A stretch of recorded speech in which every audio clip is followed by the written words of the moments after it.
Hi, this is good old Jim again, just hanging out for the winter. Many years ago, I learned that the best way to store Plumerias in the wintertime is to hang them upside down, keeping the sap down into the branches. In Houston, we have winters that are too cold to keep them outside. So I get them in, put them up on the ceiling, and wham, there they go. Let's show you how I did it.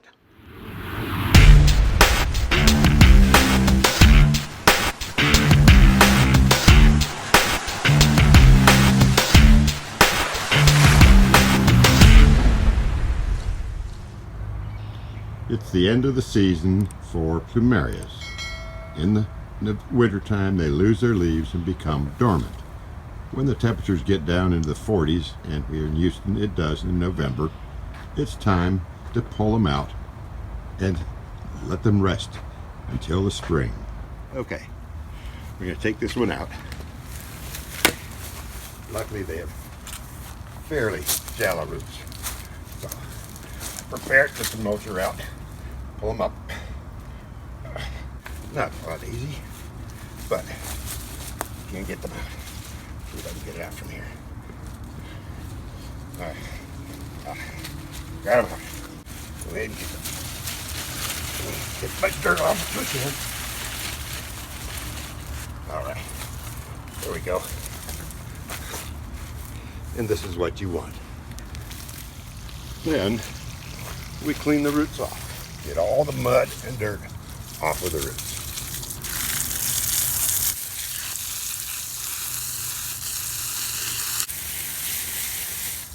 All right, I think we got them.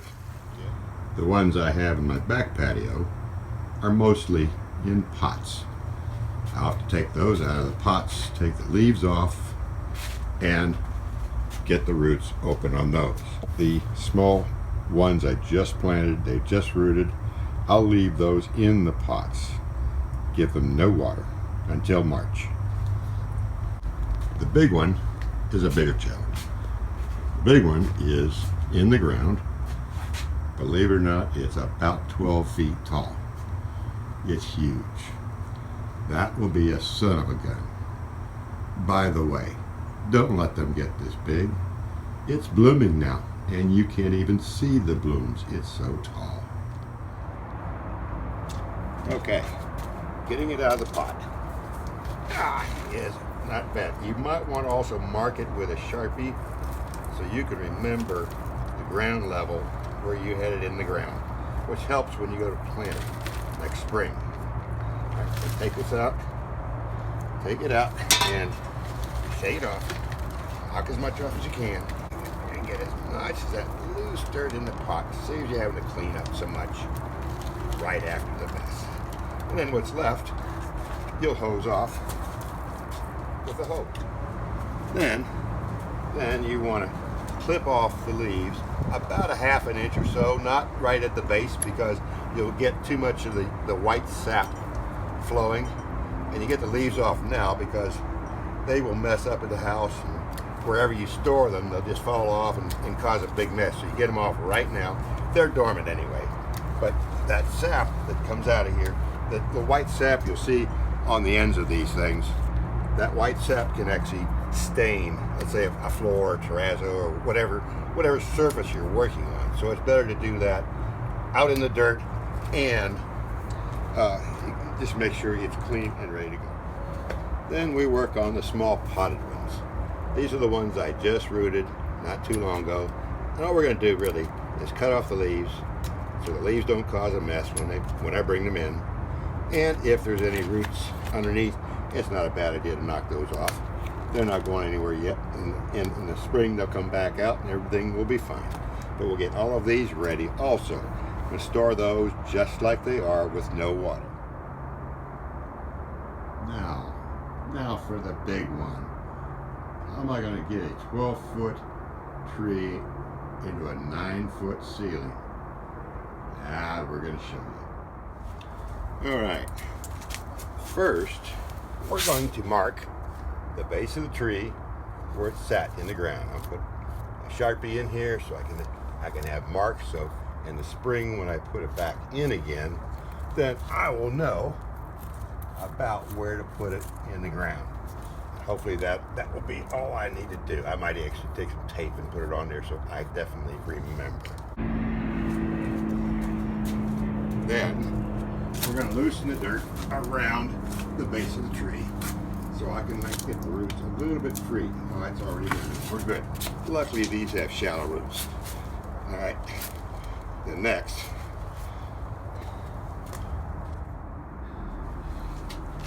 then we're going to pull it out. We're going to tip the tree to where it'll come out of the ground fairly easy. But I have to have a place. I have a place set up to where it'll land. So I can pull it down, easy down. Just pull it down easily. I don't want to break any limbs. All right, and we have it down. Oh goodness, it go real easy so I don't break any limbs. All right, I gotten all the dirt off with a hose and just shook it out as best I can and hose it off. And then the next move is to get the leaves off.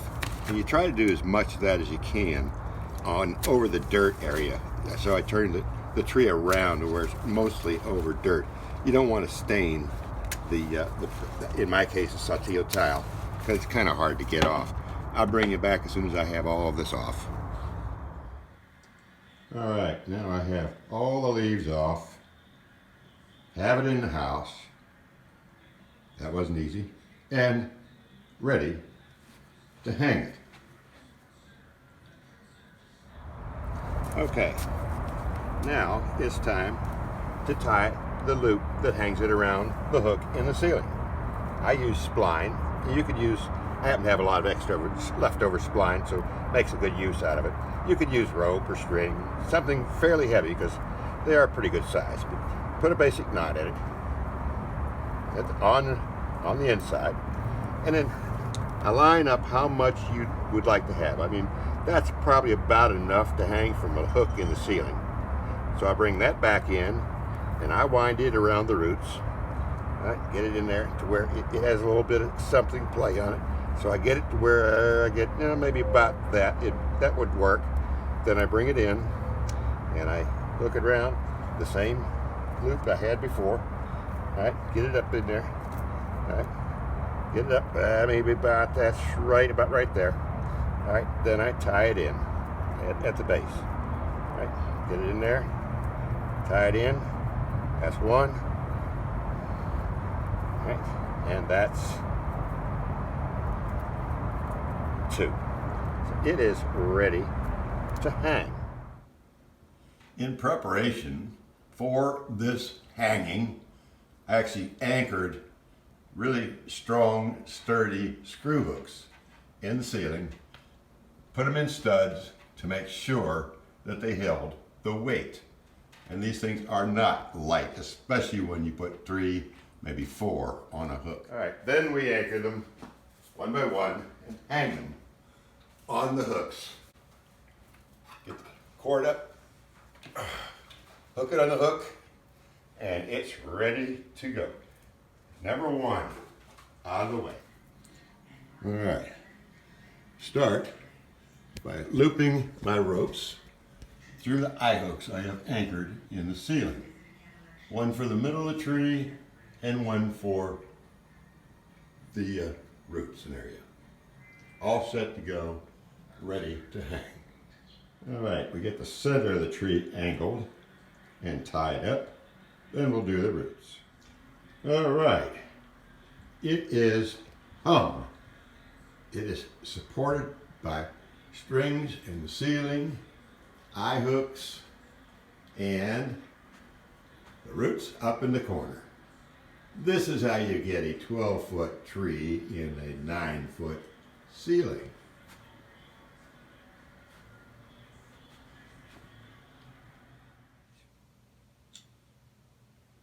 I am now ready for the winter, just hanging out. I have everything I have in big pots, indoors, ready for the winter. They'll spend here till about the 1st of March, providing lots of oxygen for my home, but I'll keep them safe and warm for the winter time. All is well. You can save a lot of space and put a lot of plants in a small area. Just like I hang the Plumerias upside down. They're not on the floor. On the floor, I've got a 4x4 area that's housing about 8 big pots of stuff like pencil cactuses and snake plants and things like that that do need to come in for the winter. Hope the video was of help to you. Do also check below that you like this video. Look for more Good Old Jim. Just search Good Old Jim. You find how to do carpet by an old man. Anyway, and then also upstairs in my bathroom, I did a vanity top. Hope this helps everything that you're doing. Enjoy it.